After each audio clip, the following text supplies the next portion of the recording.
Hello, friends, and welcome to Sleep Tight Stories.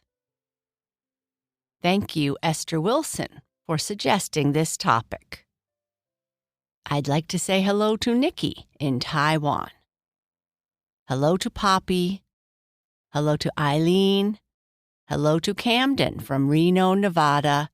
And hello to Olivia and Abigail. I'd like to say happy birthday to Quinn from Sagamore Hills, Ohio, who is turning 5 on September 5th. Happy birthday to Ozanne, who is turning 5 on September 5th. Happy birthday to Greta from Greytown, New Zealand, who is turning 5 September 6th. Happy birthday to Jackson, who is turning 7 on September 6th.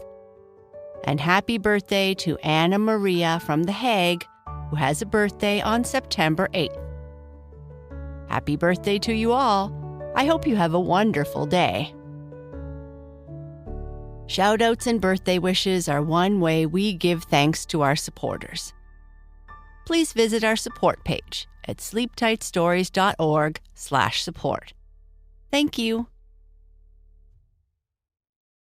This is a story about Bernice's first day of school. Bernice is super excited. And even though Papa Bear told her to stay in bed and rest for a bit if she woke up early, she is too excited to do it. She hops up and starts getting dressed, but can't find her lucky socks. Papa Bear helps her, and they head down to the kitchen for breakfast. Bernice's first day of school. Bernice woke up long before her alarm was supposed to go off and stayed in bed as long as she could. Her papa said that if she woke up early, she should stay in bed, rest, and try to go back to sleep so that she could be well rested for the big day ahead. But she just couldn't stay in bed any longer. Bernice was super excited because this was the first day of school. She jumped out of bed, stretched and yawned, and jumped up around her bedroom as she got ready for the day. "Papa, can you come help me, please? It's really important," she yelled down the stairs, because Mama and Papa Bear always seemed to be awake early. Running up the stairs, Papa Bear asked, somewhat out of breath, "What's wrong, little bear? And why are you up so early?" "I'm super excited, Papa. Today is the first day of school, but I can't find my socks. They have disappeared," Bernice exclaimed. "Okay. I'm sure they haven't walked away on their own, unless Twigga put them on. Hey, Twigga, did you take Bernice's socks?" Papa Bear jokingly asked the stuffed giraffe. "Papa, this is super serious. These are my favorite lucky socks, and I really need to wear them today," Bernice said with concern. "Sorry, little bear. Now, we did set out all of your clothes for today last night in a nice little pile on your chair." "Yes, I have all my clothes on, but the socks have gone missing. Why do socks always go missing, Papa?" "I think it's one of the great mysteries of life, little bear. But in this case, I think they fell off your chair and rolled just under the edge of your bed," Papa Bear said, as he got down on his knees and picked up the brightly colored pair of socks. "Oh, thank you, Papa. You have saved the day." That's why Papa Bears exist, little bear, to find lost socks and make tasty cookies. And don't forget the hugs and kisses, Papa. That's important too. All right. How about we have some breakfast? Mama Bear should be back from her run soon, and I have been making honey cakes for your breakfast because all bears love honey, especially those named Bernice. Thank you, Papa. Yummy cakes, Papa. Can I have more cocoa, please? Asked Bernice after she quickly ate a honey cake. Sure thing, little bear, Papa Bear said. Slow down, Bernice. There is no need to rush. You have plenty of time to eat and get to school, Mama Bear said after arriving in the kitchen. Okay, Mama, but I am so excited that I can't seem to slow down. We noticed, she laughed. At least remember to breathe when you eat, okay? Papa Bear said, laughing. Okay, Papa. After Bernice finished her breakfast, put her dishes in the sink, and washed her hands, she got ready to leave for school. Is your bag all packed? Asked Mama Bear. Certainly is. We did it last night, Bernice replied. Do you have enough pencils? Asked Mama Bear. I have all my favorite pencils. They are my favorite color, too, and I put stickers on them to help me write better. How about your lunch? Do you have your lunch that Papa prepared? She asked. Yes, Mama. I even brought something to trade with Bobby and some extra snacks in case one of my friends forgets to bring some of their own. Well, then you sound ready to go to school, Mama Bear said as she grabbed her keys. Yeah, let's go, Mama, Bernice said, running to the door. As she got to the door, she stopped, turned around, and walked back into the kitchen to give Papa Bear a great big hug. I love you, Papa. I love you too, little bear. Papa? Yes, little bear. Are you crying?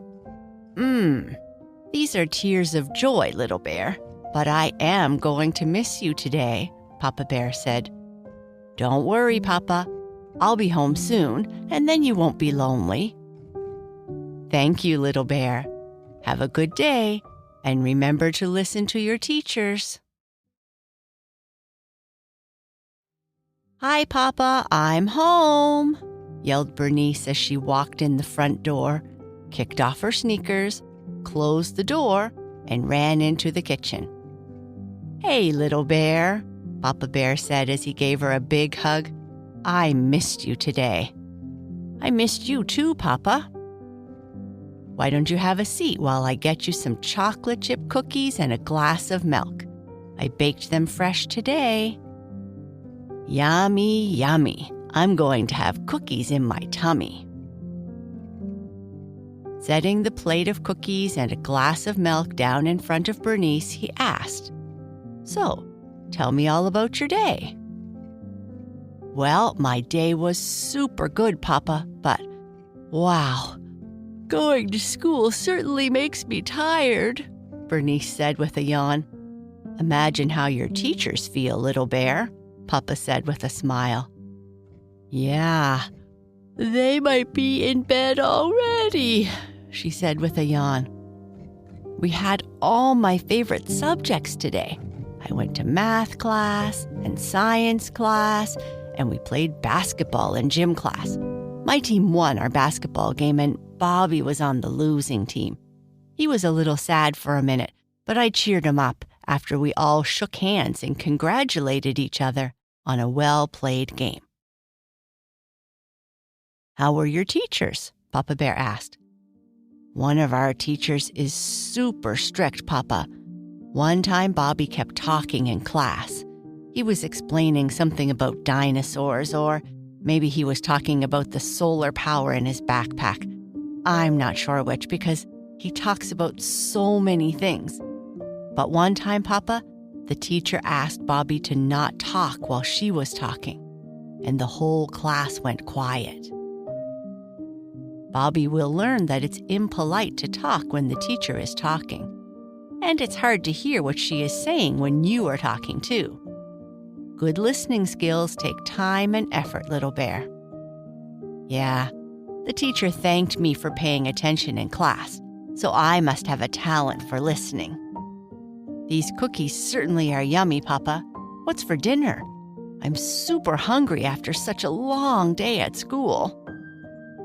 I think we can have pizza to celebrate your first day back at school. Will you help me make the salad, little bear? Sure, Papa. Making salad is my specialty. So, what did you learn in science class today? We haven't really started anything yet, but we did talk about trees because I think we will be going out and collecting different colored leaves later. The teacher told us some interesting facts about trees, like, did you know that a large oak tree can drop 10,000 acorns in 1 year? That's a lot of acorns, Papa Bear said. It certainly is. Did you finish your lunch today? Papa Bear asked. Yes, Papa, and I shared a snack with Gertrude today. Do you remember Gertrude, Papa? We met at the park the last time. I remember. She was the girl with the cool hat. Yeah, that's her. She didn't wear her hat today, but we met outside during break, and she was the only one without a snack, so I gave her one of mine. She left hers in the classroom.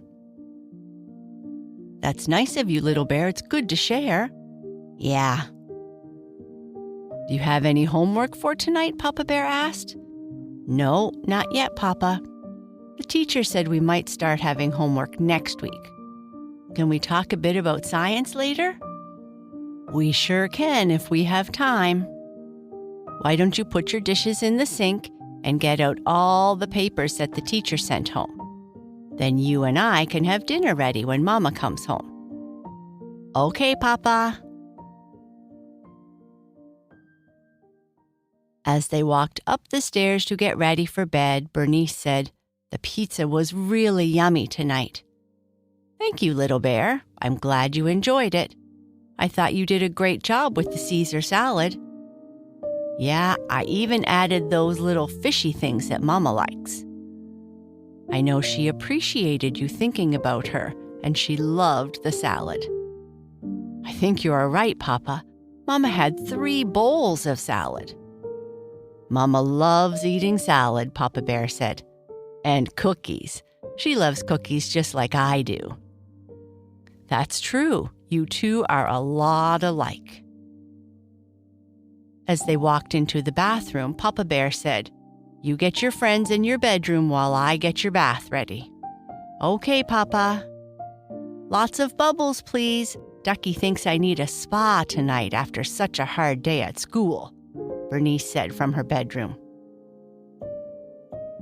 Sitting in her bath, Bernice said, I love bubbles, Papa. I can see that, Papa Bear said with a laugh. I can hardly see you for all the bubbles. I think I am really tired, Papa, but can you read me a story while I soak my tired body? Asked Bernice. Ha ha ha ha. I love telling you stories, little bear. But tonight, since you are tired, we just have time for this one during your bath. And then we will listen to some stories together later on your speaker. Okay, Papa, Bernice said with a yawn. Papa Bear took a seat and began. Once upon a time, in a world full of magic and fun, there was a little acorn that hung on the branch of a tree. It had a tender green cup and a beautifully carved saucer to hold it. The mama oak fed it every day. The birds sang goodnight songs above it, and the wind rocked it gently to and fro. The oak leaves made a soft green shade above it, so the sun could not shine too warm on its green cover, and it was as happy as an acorn could be. There were many other acorns on the tree, and I am sure the mama tree whispered loving words to all of them. Mama trees must be super busy, Papa. Most mamas are, little bear. So the summer days were so wonderful that the acorn never thought of anything but sunshine and an occasional shower to wash the dust off the leaves. But the warm days of summer end and the colorful autumn days come. The green cup of the acorn turned to a brown cup, and it was good that it grew stiffer and harder, for the cool winds began to blow. The leaves turned from green to golden brown, and some of them were whisked away by the wind. The little acorn began to feel uncomfortable. "Can't it be summer all the time?" it said. "No," whispered the mama oak. "The cold days come, and the leaves and acorns change and go off on their own." "Oh, I could never leave this branch," said the acorn. So it tried to cling all the closer to its branch, but the leaves had already left, and some of them had made a blanket for the brown acorns lying on the ground. One night the tree whispered this message to the acorn: "It's time for you to grow, little one. Your brown shell is only the cover for a living plant, which can never be set free until the hard shell drops away. And that can never happen until you are buried in the ground and wait for the spring to call you to grow. So, little acorn, it's okay to leave, for you will change into something wonderful." The acorn listened and dropped to the ground. That night, a wind blew and covered it deep under a pile of oak leaves. The next day, a cool rain washed the leaves closer together, and trickling streams from the hillside swept some earth over them. The acorn was buried with soil, and then eventually a warm blanket of snow. Spring eventually came and called to all the sleeping things underground to wake up and grow. The acorn heard and tried to move, but the brown shell held it fast. Some raindrops trickled through the ground to moisten the shell, and one day, the seed was set free. "I must grow," the acorn said, and up the living plant came, up to the world of sunshine. It looked around at all the beauty of the world. "And I shall grow and grow," it said. "Yes," said the mama oak, "you are now an oak tree." And the tiny oak tree was glad. Are you comfy and warm? Yes, Papa. How about Twigga, Wolfie, and Madeline? Are they comfy and warm too? I think they are, Bernice said with a great big yawn. Papa Bear started yawning too and asked, "Did you know that yawns are contagious?" I think so, Bernice said with an even bigger yawn. Okay, give me a big hug and a kiss. I love you, little bear. I love you too, Papa. And that's the end of our story. Good night. Sleep tight.